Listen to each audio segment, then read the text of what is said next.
Tu veux monsieur? Vas-y.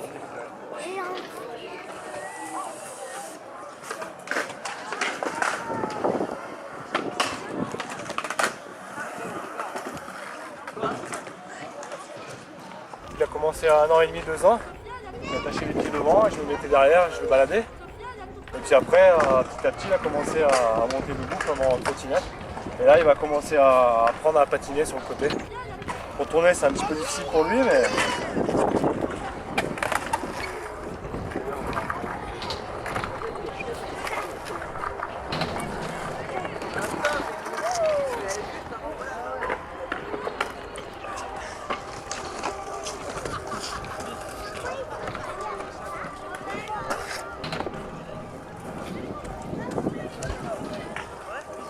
Quand on est enfant, après voilà, c'est que c'est les goûts et les couleurs. Il y en a certains qui sont attirés par le foot, d'autres qui sont attirés par le skate, d'autres qui sont attirés par les arts martiaux. C'est clairement un univers, c'est-à-dire que déjà il y en a beaucoup qui se connaissent, on sait comment fonctionnent les différents sports.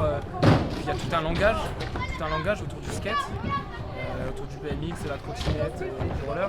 Effectivement, c'est une micro-société vu qu'il n'y a pas de hiérarchie, c'est quand même assez rare. Il y a une hiérarchie, c'est-à-dire que forcément si je donne des cours de skate en tant que prof, voilà, hiérarchiquement je suis au-dessus, mais c'est pas quelque chose qui va être autant marqué que dans les autres sports. Je pense que s'il y avait vraiment des codes de circulation, tout le monde s'entendrait. Il y a énormément de confrontations par rapport à ça, que ce soit BMX, skater, trottinette, skater, etc. On a du mal à tous se laisser passer ou quoi. Bah en fait, c'est des mondes différents, tu vois. Les vélos, les trottinettes, les skates et les rollers, c'est des sports vraiment différents et c'est... Mais du coup, faut faire marcher un certain fair play quand même. Faut savoir s'imposer, tu vois, s'il y a trop de monde. Oh, faut s'imposer. Ouais. Faut faire un peu les garçons manqués en mode moi aussi je suis là quoi. Il faut pas avoir peur de dire son opinion. Si tout le monde dit un truc et qu'on n'est pas d'accord, faut s'imposer, faut affirmer ce qu'on dit parce que sinon on se fait manger. On se fait insulter par les BMX souvent. Il y a une petite guerre entre clans. C'est parce que les BMX, je sais pas, les filles ils doivent pas les aimer sur les skateparks parce qu'on prend cher à chaque fois. Rien à voir avec le machisme. Non, non, pas du tout.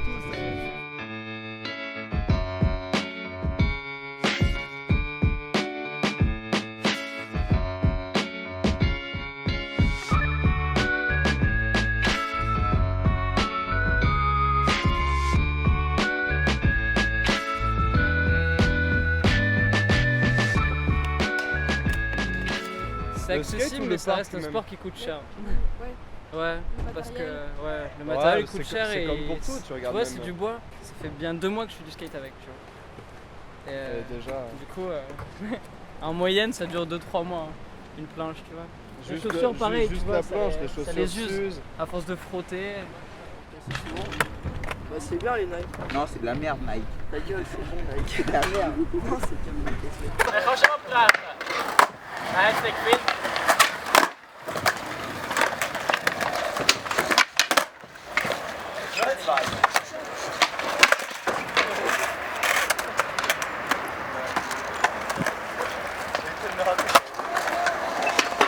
Le skate, c'est une passion, on fait ce qu'on veut.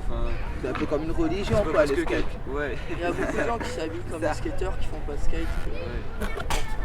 Après, tu peux venir habiller comme tu veux pour faire du skate, on va pas te juger sur ça, quoi, on s'en fout. Pendant un moment, on se voyait plus trop. Et on s'est dit faut qu'on aille skater. Et là, toutes les semaines, on se voit. Et on peut pas, moi, je peux pas me passer de rouler, même que ce soit pour aller faire des courses, pour aller chercher tout et n'importe quoi. Je prends ma board et je pars de suite. Je peux pas me passer. C'est un moins de drogue.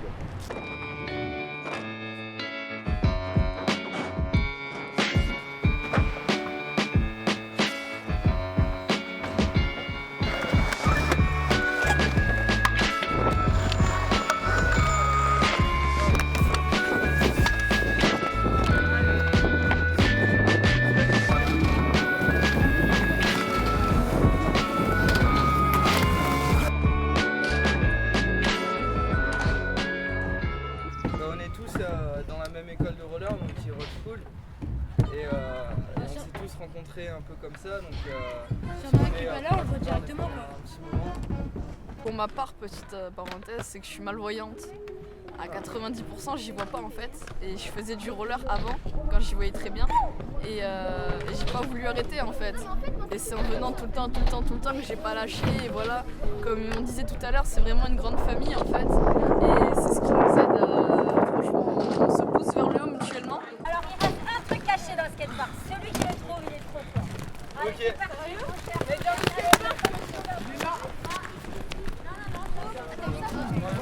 Alors ceux qui ont des choses, vous donnez à ceux qui ont rien. Qui a rien?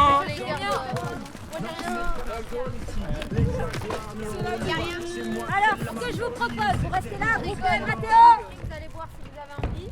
Ensuite je vous laisse la musique, on fait une session chill.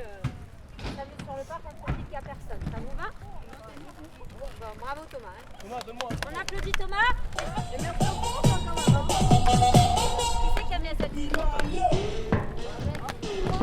Le noir, c'est pour Thomas.